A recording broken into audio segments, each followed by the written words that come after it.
विश्वासघात राजा रानी की कहानी। सालों पहले लखनपुर नाम के राज्य में भीमा नाम के राजा का शासन हुआ करता था। वह बहुत महत्वाकांक्षी था और अपनी प्रजा से बहुत प्यार करता था। उनके राज्य में चारों ओर खुशहाली थी, लेकिन राजा रानी खुद हमेशा दुखी रहते थे। उनके पास धन, दौलत, शोहरत सब कुछ था, लेकिन उनकी संतान न थी। संतान पाने के लिए राजा और रानी पूजा पाठ, जप तप सब करके देख चुके थे, लेकिन कोई फायदा नहीं हुआ। एक दिन महर्षि के कहने पर राजा ने महायज्ञ कराने का फैसला किया। यज्ञ और भगवान के प्रताप से राजा को एक बहुत सुंदर कन्या की प्राप्ति हुई। राजा रानी के साथ पूरी प्रजा खुशी से झूमने लगी। राज्य में चारों तरफ खुशी का माहौल छा गया।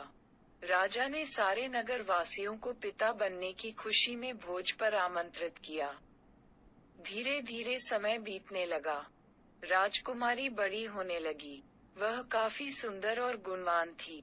राजा रानी उसे देखकर ही खुश रहने लगे, लेकिन एक दिन उनकी खुशी को मानो जैसे नजर लग गई। राजकुमारी बीमार पड़ गई। बड़े बड़े वैद्य, नीम हकीम सब इलाज में जुटे, लेकिन कोई फायदा नहीं हुआ।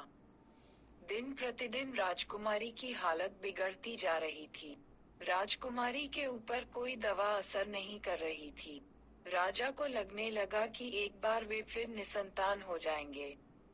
एक दिन दूर देश से एक वैद्य राजा के महल पहुंचा। देखने में वह अजीब सा था और उसने ठीक तरह से कपड़े भी नहीं पहने हुए थे, जिस वजह से सैनिकों ने उसे राजमहल में प्रवेश करने से रोक दिया। वैद्य ने राजा से एक बार मिलने की बहुत गुजारिश करते हुए कहा कि मैं राजकुमारी को ठीक कर सकता हूँ, लेकिन किसी ने उसकी बात पर यकीन नहीं किया। उस वैद्य को राजा के पास लेकर गए। वैद्य ने सबसे पहले राजा को अपना परिचय दिया और कहा कि मैं आपकी बेटी को ठीक कर सकता हूँ। राजा उसकी बात सुनकर प्रसन्न हुआ, लेकिन उसका रहन सहन देखकर राजा ने भी उस पर यकीन नहीं किया। उधर राजकुमारी की तबीयत दिन प्रतिदिन खराब होती जा रही थी। इसलिए राजा किसी वैद्य पर यकीन नहीं कर पा रहे थे, लेकिन उस वैद्य का आत्मविश्वास देखकर राजा ने उसे एक मौका देने का फैसला किया। राजा ने वैद्य को बोला कि अगर राजकुमारी ठीक नहीं हुई तो अंजाम भुगतने के लिए तैयार रहना। इस पर वैद्य ने बोला ठीक है, लेकिन अगर राजकुमारी ठीक हो गई तो मुझे क्या मिलेगा? राजा ने कहा जो मांगोगे मिलेगा। वैद्य राजी हो गया। राजा खुद उस वैद्य को लेकर राजकुमारी के पास गया। राजकुमारी बिस्तर पर बेजान सी लेटी हुई थी। ऐसा लग रहा था जैसे किसी ने उसका सारा नूर निकाल लिया हो। चेहरा दर्द में डूबा पीला पड़ गया था। वैद्य राजकुमारी के करीब पहुंचा और नब्ज टटोलने लगा। फिर उसने थैले से जड़ी बूटियों से तैयार दवा की पुड़िया निकाली और राजकुमारी के मुंह में डाल दी। वैद्य ने राजा और रानी से बोला कि आपकी बेटी जल्दी ठीक हो जाएगी। वैद्य की बात सुनकर राजा रानी के मन में बेटी के ठीक होने की एक उम्मीद की किरण जाग उठी। ऐसे ही इलाज करते हुए 2 महीने बीत गए। धीरे धीरे राजकुमारी की हालत में सुधार होने लगा। उसके चेहरे की चमक लौटने लगी।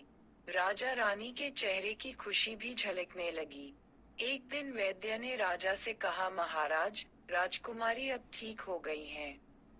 ये 1 महीने की पुड़िया बनाकर दे रहा हूँ।